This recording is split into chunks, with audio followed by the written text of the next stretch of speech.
but I didn't get any takers, so I'm going to keep presenting. All right, so this one is on a machine quantifiable approach for risk quantification. So some background, I'm on the board of FAIR, I like risk quantification, yada, yada, yada. Okay. But it's hard, it's super hard, painful, really painful. And so I said, okay, what part of the problem is actually most painful? And I think that's the question. So if you've tried risk quantification, there are aspects of that whole process that you're like, I have no idea what the answer to this, whatever it is. Okay? So hold that in your mind for a moment. Like think about what, if you've ever tried it, what do you think if you should try it now?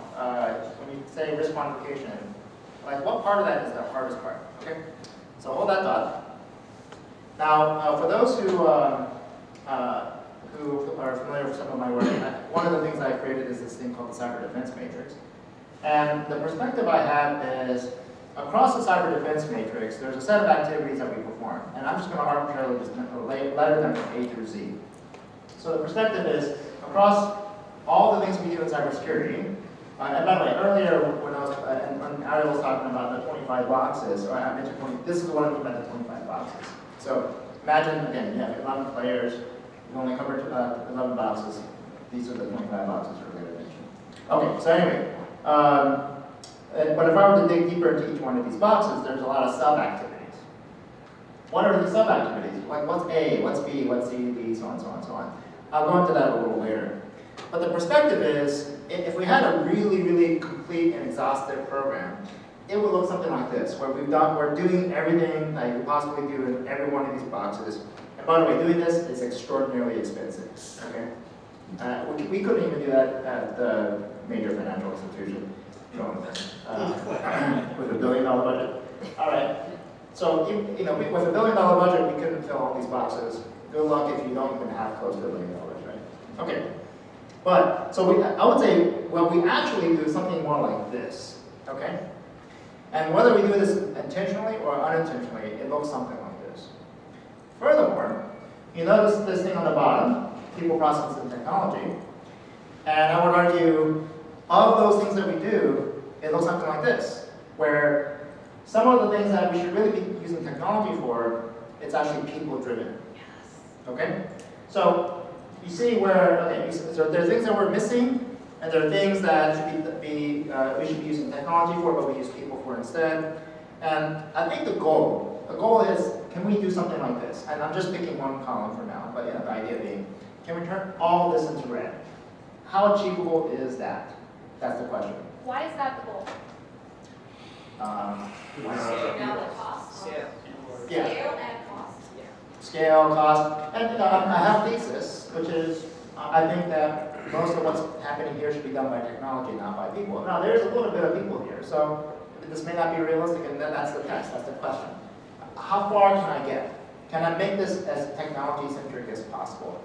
And again, it's partly to just see whether or not the theory holds true. Okay? So I tried that. And now the first question is, what exactly is A, B, C, D, E, F? And we can, this is my subject of opinion, but the type of questions that we would ask or the type of things that we would do for A might be like, for example, give me an inventory, right? Pretty straightforward. Give me an inventory, that could be A. What do I have? B could be, how important is it? Okay? C is it vulnerable? D, is it actively being exploited? E would then be, given all these things, which one should I fix first? And then F might be like, who can actually go fix this? Okay? And there are more letters. There's G, H, A, whatever. But these are really common things that we ask of ourselves for any given asset, right? And we struggle to get answers for this. So the question is, how much of this can I have machines do for me? Okay? With me? All right. Are there other questions? And by the way, again, the premise here is risk quantification, right? So the way I look at risk quantification, the formal way that we look at risk quantification is, do I have something, A, that I care about, B, that has some exposure or vulnerability, C, that someone is after, D. Okay? Because the answer to any of those, if the answer is no, I don't care. I think I just realized the answer. So you said across all 5 asset classes, attachment is the same. So in the identify column, each of the devices, so in the identify column, all of those would have the same questions. That's right. I was thinking you were saying across identify protect. Right, that's right. So just for the function of identify, I want to answer A, B, C, D, E, F. And the question is, how much of technology can I actually have to do that? On D, obviously that's very important, which are actively, but also we have an impact in likelihood before, so hopefully I'm ready Well, before. that's B. So B is, C. B is critical, that just tells us how, C is assets are vulnerable. Vulnerability, you can give me a list of vulnerability, tells me nothing about impact or likelihood. Depends on how well you answer.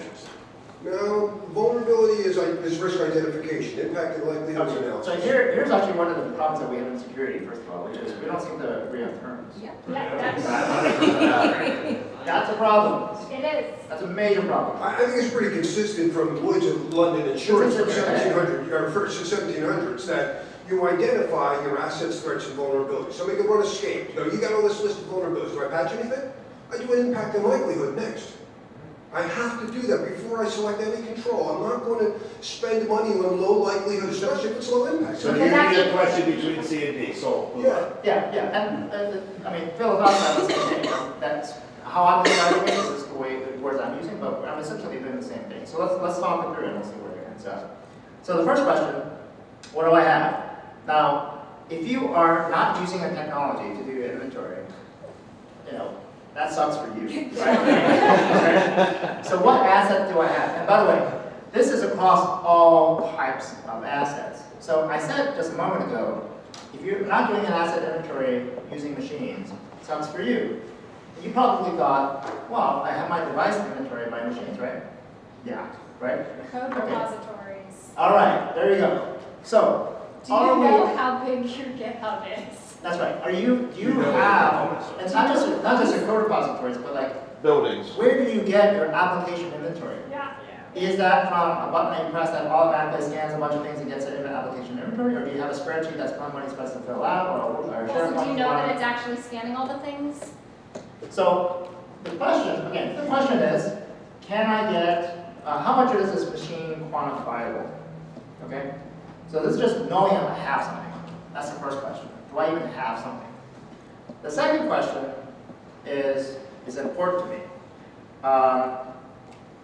And so that's, just understanding, is this critical? What's the impact? What's the value of these assets?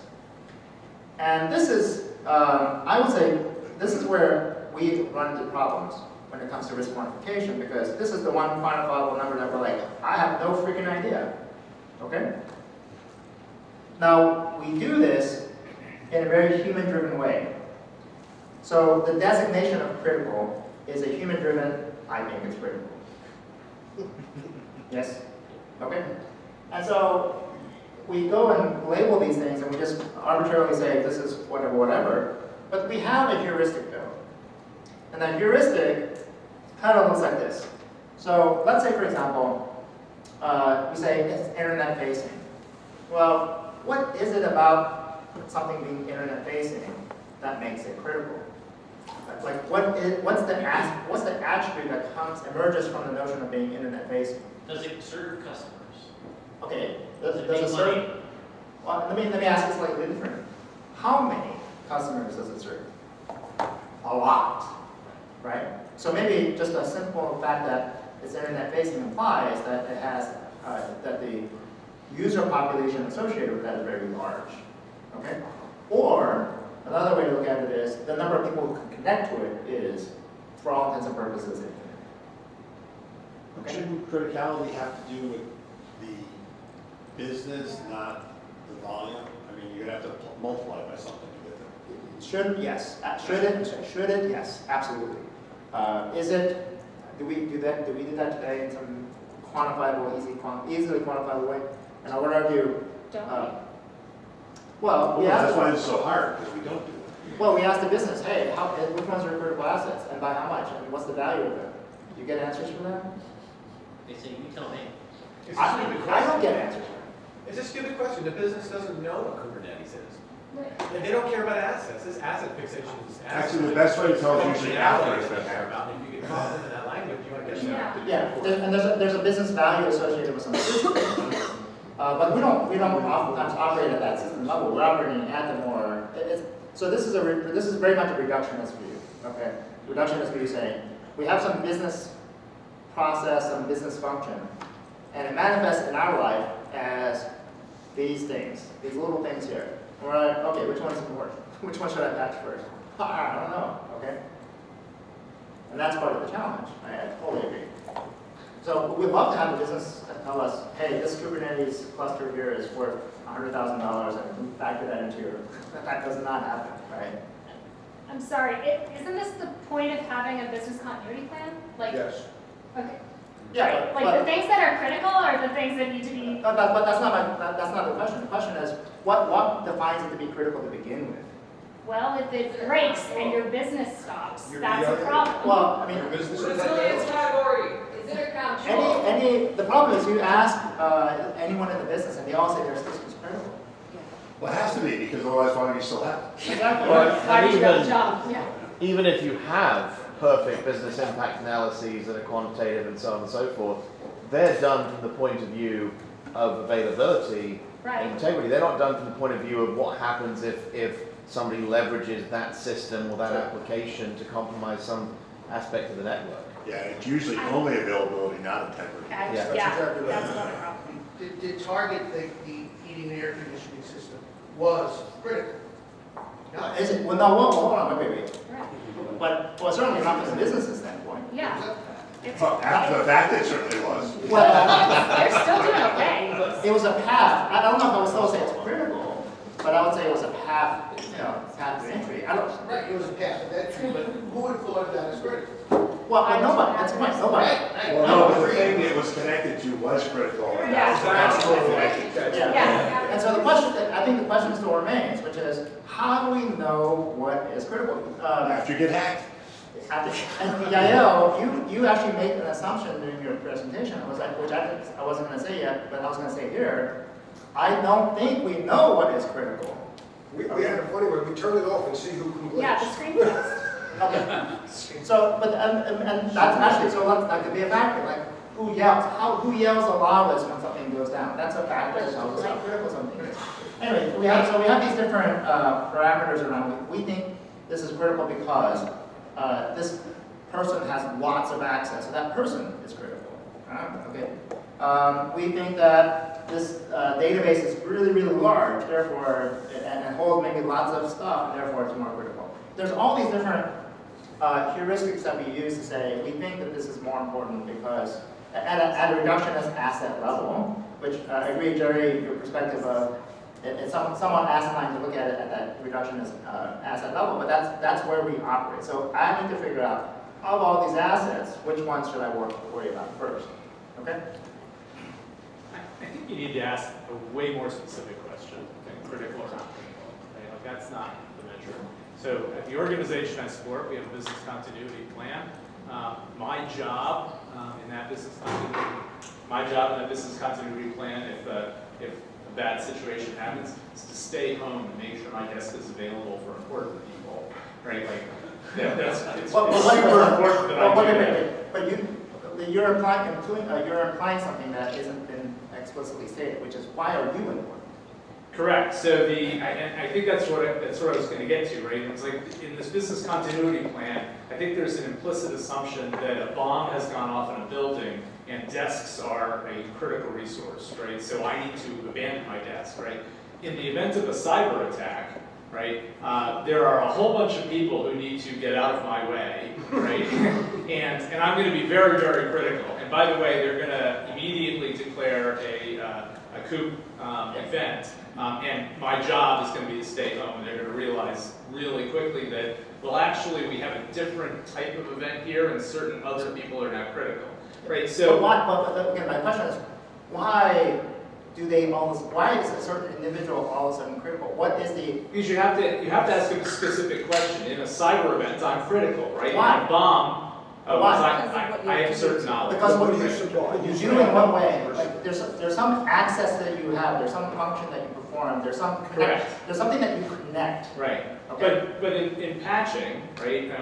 We all say, "Oh, I would never patch the unimportant asset," right? As if somehow patching is a constrained resource that I can only do a little bit of, right? I would argue if you have a patch management system, I can deploy a patch that for a super non-critical system that nobody cares about, but it's in Microsoft, and I'm just going to push the button. And that's going to happen automatically on Wednesday morning, and no one's going to give it a second thought. And it's not a constrained resource, and I'm definitely going to patch unimportant systems with unimportant low-level patches. I'm definitely going to do that. But there is a very critical system that needs an important patch that can't go down. And actually, I'm going to not patch that one for a while. So it was like, you need to ask a very specific question. It was like, what is important to patch? What users are critical in this particular case? It's like, that context makes a difference. Yeah, I would argue that in some cases, what's important it's a very different question than what's important to patch. Because if something is important, it may actually not be patchable. That's right. And in which case we say what mitigating controls we have around that thing that's important. Correct. But let me go back to, again, the central question, which is why do you call it important to begin with? Okay? And so I would offer there are heuristics that we can use to say, there's something about the fact that you say this is important and some attribute associated with it that you can then draw out and say, well, there's something about that we can now calculate. And so what I used was the DIE Triad. So for those who are not familiar with the DIE Triad, it is something that I shared at a previous ACoD. DIE stands for distributed, immutable, ephemeral. And for D, I'm going to also use the word dependent as well. So dependent or distributed. So I said, okay, DIE, distributed, immutable, ephemeral, is actually fairly measurable. Okay. D is like, again, how dependent or how many of those things, many things that may connect to. So for example, internet facing. Something that is internet facing has a lot of things that may create a lot of dependencies. So I can say, because it's internet facing, a lot of things touch it. With immutable, that's on the bottom. One of the things I was trying to think about is, okay, how changeable is it? So what allows change? Maybe access. So if you have lots of access, or somebody has lots of access, then maybe that makes something more important, whatever that resource is. Ephemeral. The longer lived something is, it turns out to be more important. Okay, that's not always true, but if you want to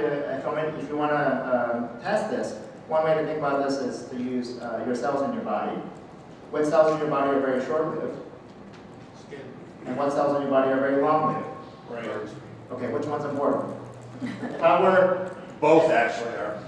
Well, but they're a also, single, they're also designed, they're built and designed.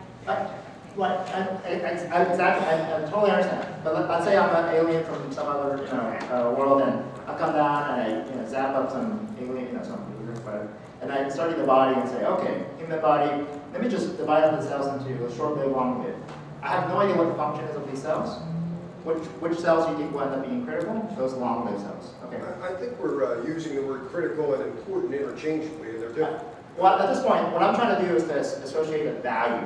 So I'm trying to create a That's value. important, that's not critical. Like my pulse is critical, my retirement plan is important. If I get in a car accident, they got to check criticality first. Criticality is for business impact restoration, the most important things first. It's a matter of time.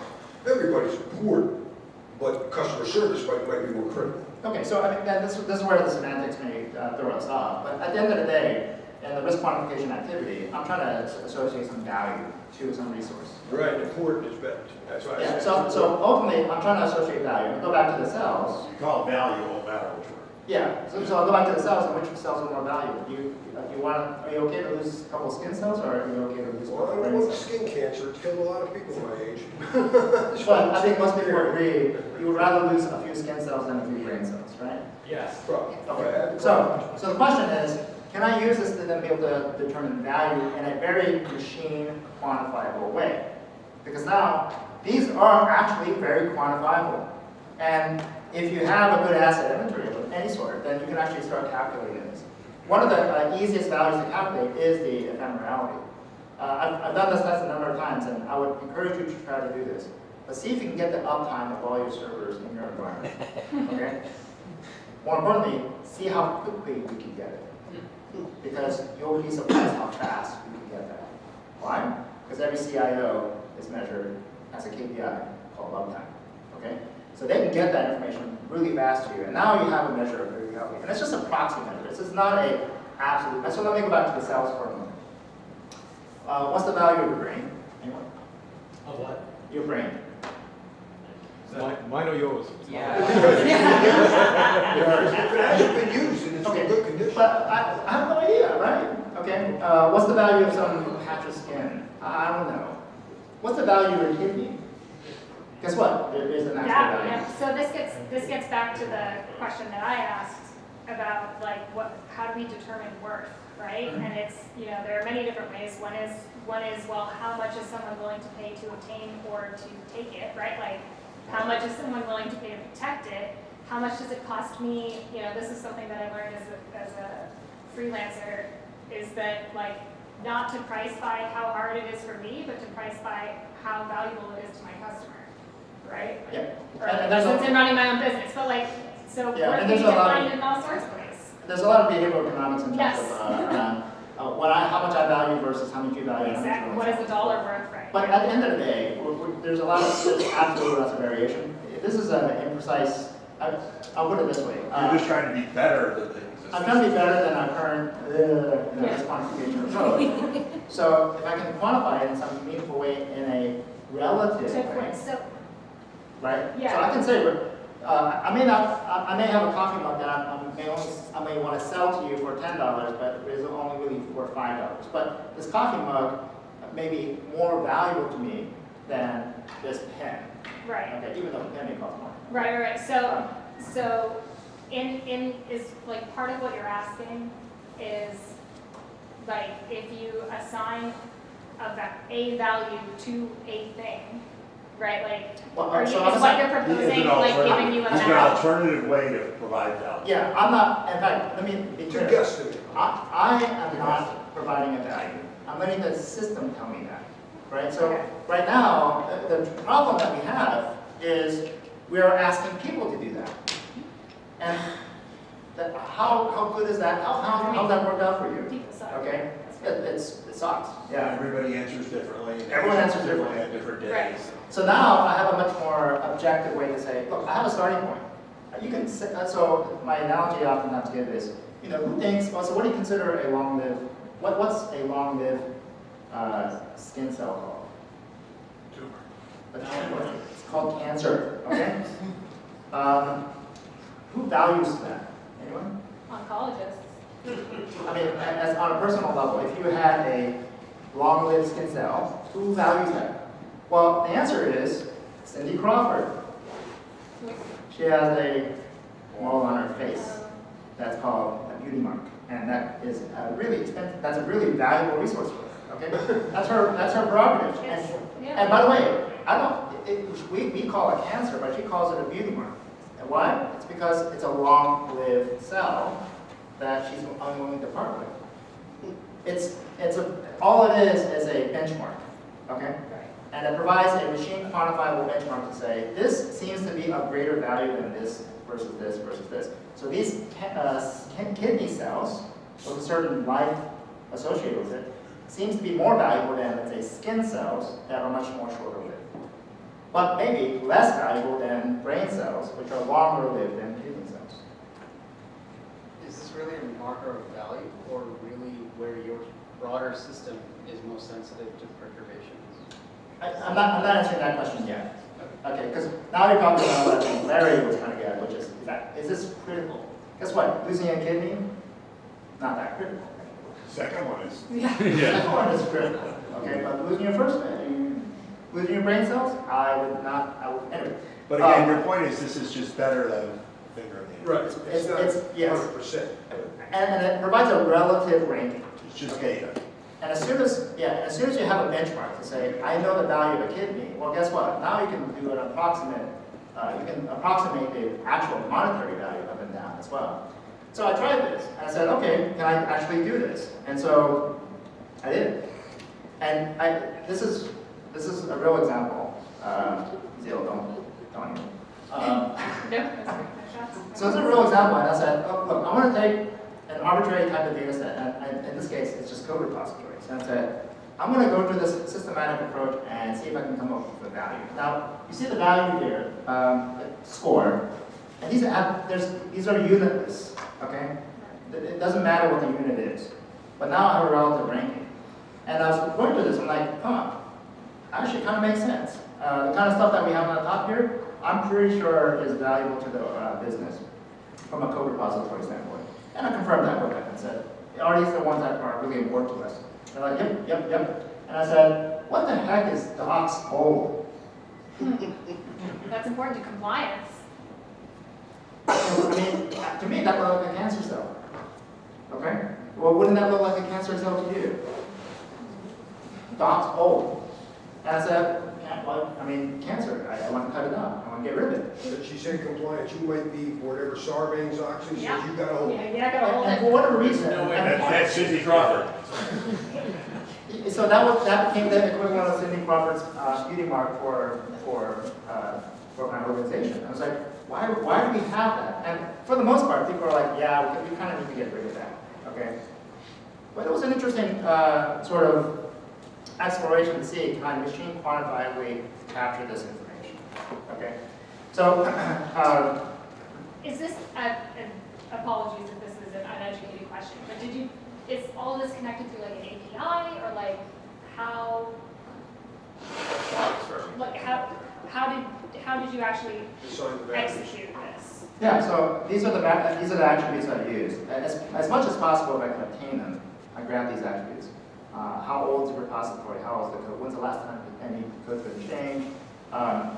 What are the dependencies of this code with other code? And you pulled all that and through, like, Yeah. how are things connected? Well, some of this is harder to, well, first of all, this is all, the data's there. Pulling it together may be a little harder. That's what I'm So asking. you went to GitHub API and fuss around. This isn't a product, right? You're not shipping a product. You just did a one-off experiment. Yeah. Yeah, sorry, if that's your question. People No, are there's throwing not a product here. This is, People want to buy this thing. this is an experiment to see if I can take information Okay. that I know exists and pull it together. Got it, okay. And full disclosure, I did actually use the tool to do it, but this is not something that anybody, you don't need this. Right. You can Excel. Yeah. So as a thought experiment, if I looked at the underlying crypto algorithms, which change once every 5 years and no one ever touches them, and they're not dependent on anything else, they'd all be very non-critical to your score, right? Well, crypto algorithm itself. The actual lowest level component. Yeah, so there are two, that's a great question. So let's take a crypto algorithm and ask a couple questions. How dependent are other things on it? Oh, other things on it, that'd get a high score. I thought it was the So other way big around. score, right? It's not Which dependent on factor anything. is Okay. that? Right. Yeah, it's the Okay, got it. Then I'm Sounil, fine. which factor is that? The dependence? Distributed. Okay, got it, thank it's you. the D. It's the D part of the A. Thanks. To me, crypto and the algorithm would be more of the control to protect the asset. But I can see where it becomes, but as a defender, it's an asset. Well, and it's critical to almost every business. Sure. As demonstrated by all the vulnerabilities that have ever been found, but most of them were found in 10-year-old code. But my point is it's very old, And which it's meets redone. one of his criteria for throwing it out. And it's not dependent on anything else. I read this upside down. Everything else is dependent on it. Yeah, so now I went through and said, okay, I can get this machine quantifiable. And again, the goal here was to get some value, some quantifiable value. And I think I was able to do that in a meaningful way.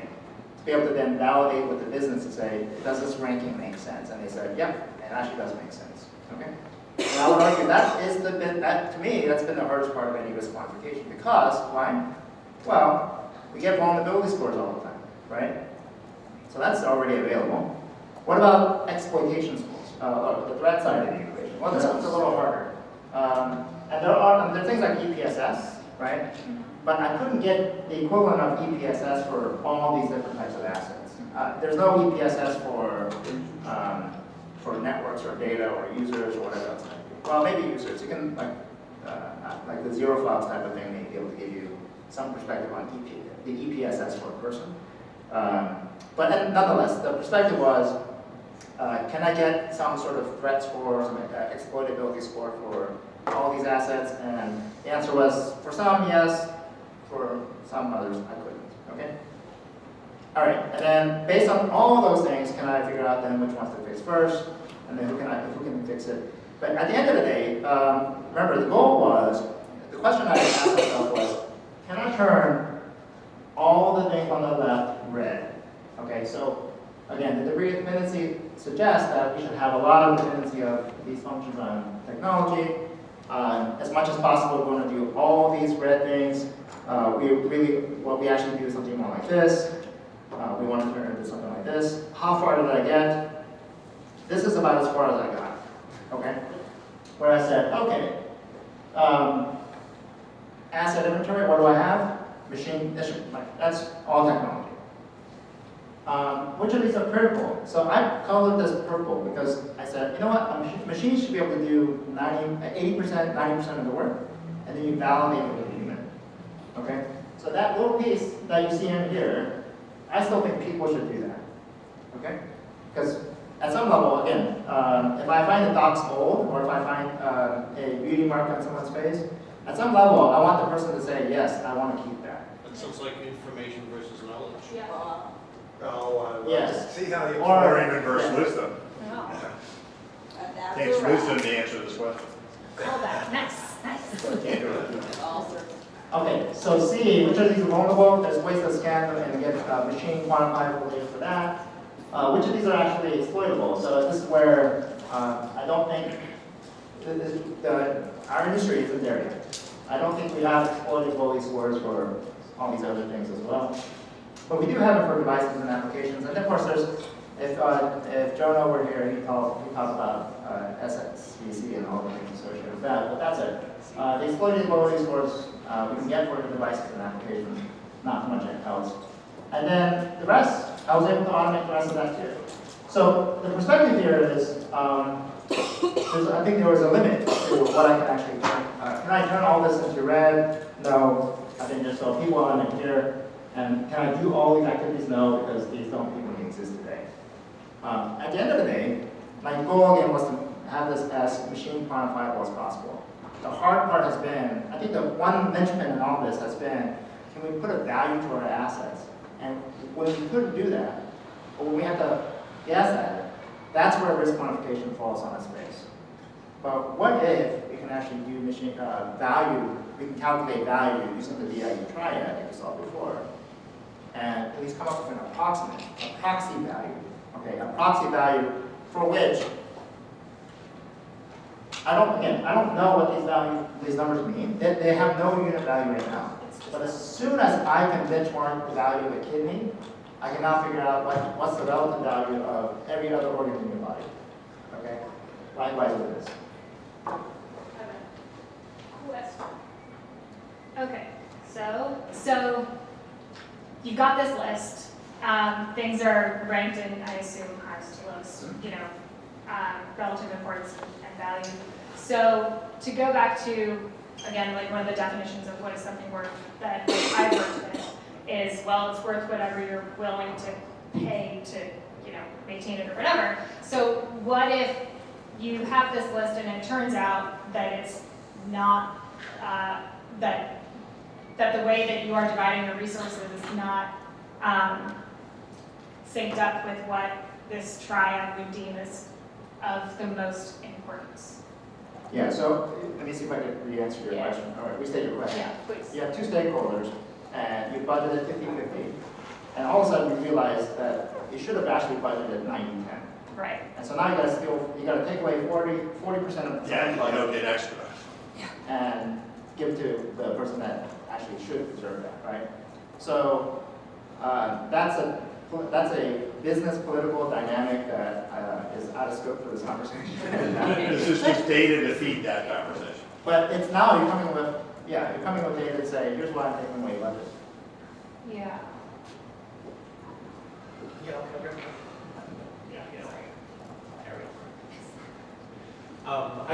Just a contrarian viewpoint, because that's what I think this is all about. In my career, I never really had found value in measuring criticality on assets or on the whole notion of perfect response, perfect reaction, or on crown jewel and that approach. And you know, we did the same CMDB efforts everybody else did. You know, 10,000 employees, $75 billion company, 20 years, so you know, a lot of time through this. Some incidents, the whole nine risk management. To me, and I'm willing to go deeper with anybody on this, it seems insane to spend all this time on asset criticality. The notion that you have a exploitable vulnerability on many assets, and we're going to start with the critical ones first, just doesn't click to me. To me, it's more, and it always has been, what really is exploitable, what really is exposed. And if it's not critical, you're not going to let RCE hot on the internet live on there for a second. It doesn't matter, because to somebody's point earlier, everything is a lateral movement step into something that you consider critical. You're not going to say it's okay to compromise all these websites because they're just a sweepstakes or there's some little promotion thing, right? I mean, you might say that if everything goes down, you're going to bring up something first. That's different.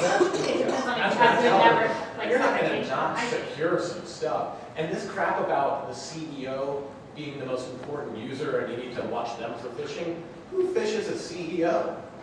Never.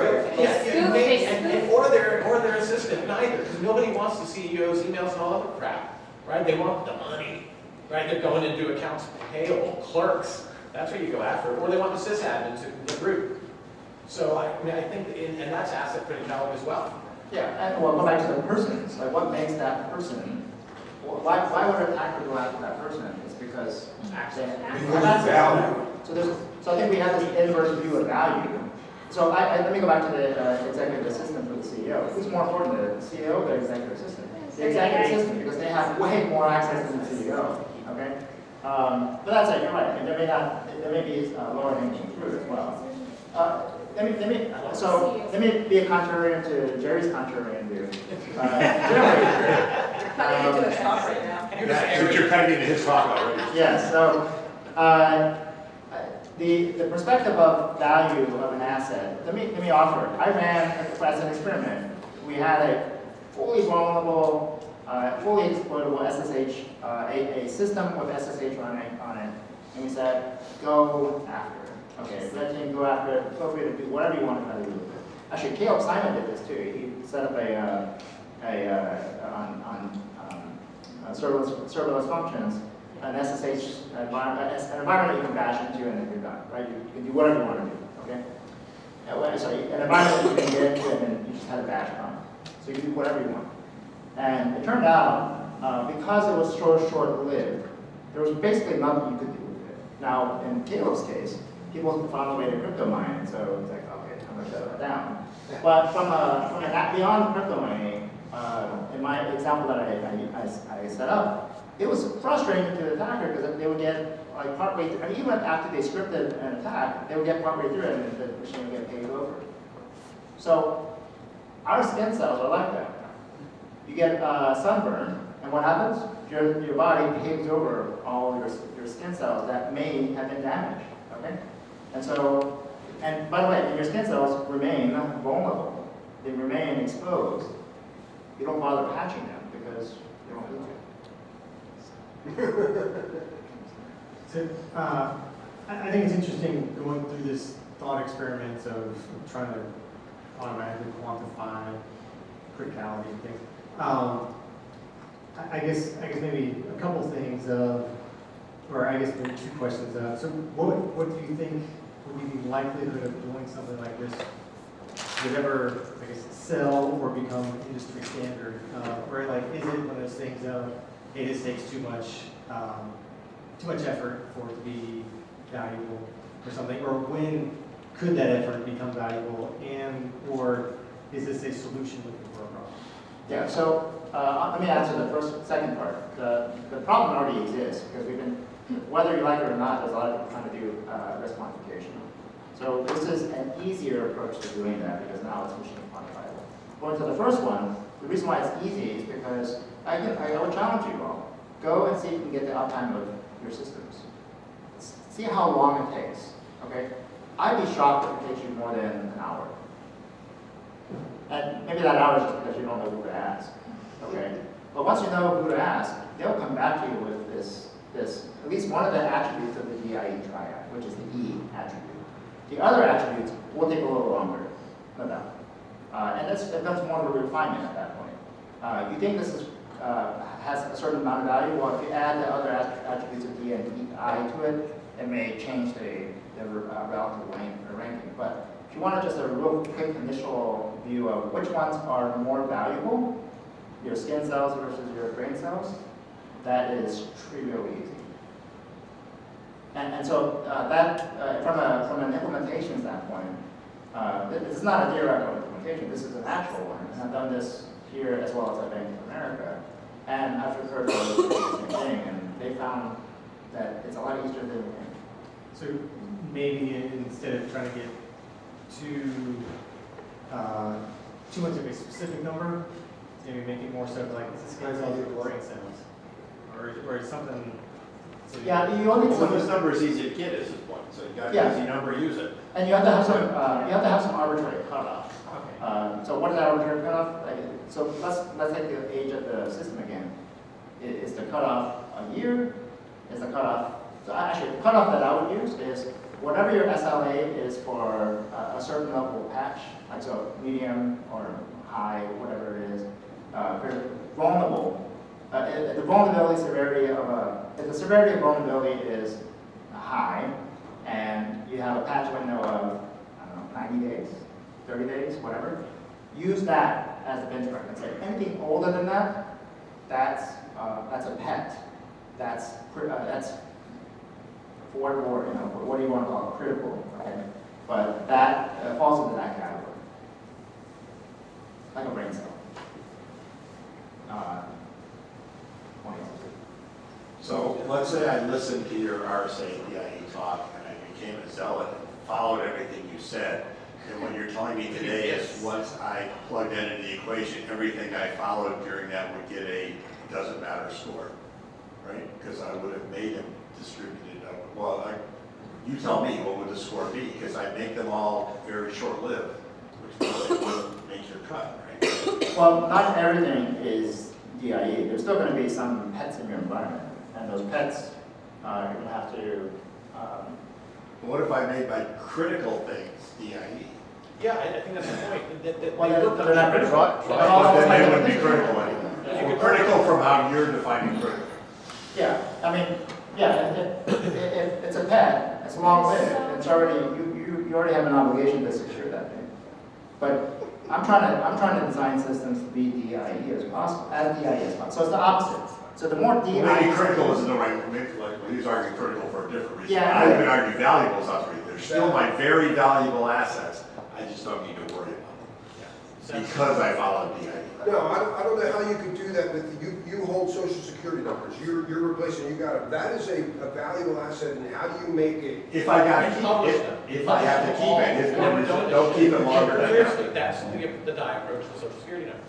We just publish every single one of them for all of All us. right. No, the DIE approach to social security numbers is don't keep it if you don't need it. Yeah. And social security numbers is not an or, it's only valuable because it's unknown. We need to stop using them for unique identifiers. No, I'm just saying that confidentiality is important.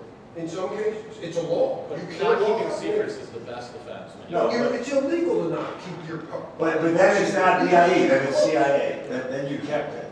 If you're using social security numbers and you're keeping them, then you're making it a pet. The point of DIE is, why keep it if you don't need it? If you No, can't, I if you got can that. afford to get rid of it. I'm If I have figured out how to do I'm that, visa, then I need to keep this. So I'm going to yield the rest of, I will yield my negative time back to Jerry.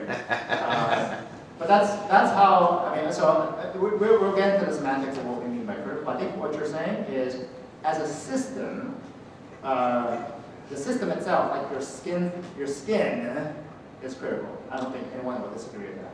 An individual skin cell is absolutely not.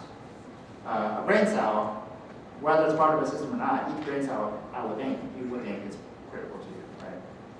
So, It's more critical.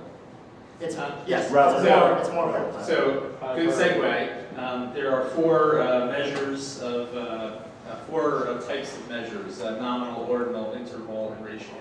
And they do different types of things. Nominal can be categorized, for instance, red and blue. I can say this is red, that's blue, but I can't say one is better than the other. Ordinal, I can say this is higher than the other. Interval, I can categorize and rank them. For instance, Fahrenheit, 60 degrees is twice as much as 30 degrees, but I can't say it's twice as cold or twice as hot. And ratio is more like money. $2 is twice as much as $1, and 1/2 of much as $4, and so on. So you want to use better measures in your security program. Critical, medium, high, ordinal measures. You want to move to interval measures. We can't necessarily say that a critical thing is twice as critical as a high thing, right? But we can at least say it's higher. So that's better. If you can get to ratio, that's even better. That's typically dollars, but it's very hard, right? Yeah. So you can move to a better measurement system. It's never. Well, it's never going to be perfect, right? But it's you can get to better, right? And you can just make a gross approximation and still be in way off better shape in the world than just throwing up your hand and saying you can't get there. Right. Well, I'm a musician, so we ever get it right, let's get it right.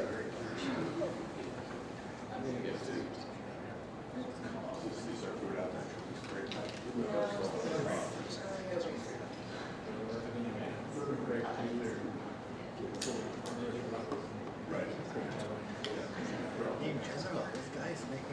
All right, thanks everyone. Jared, so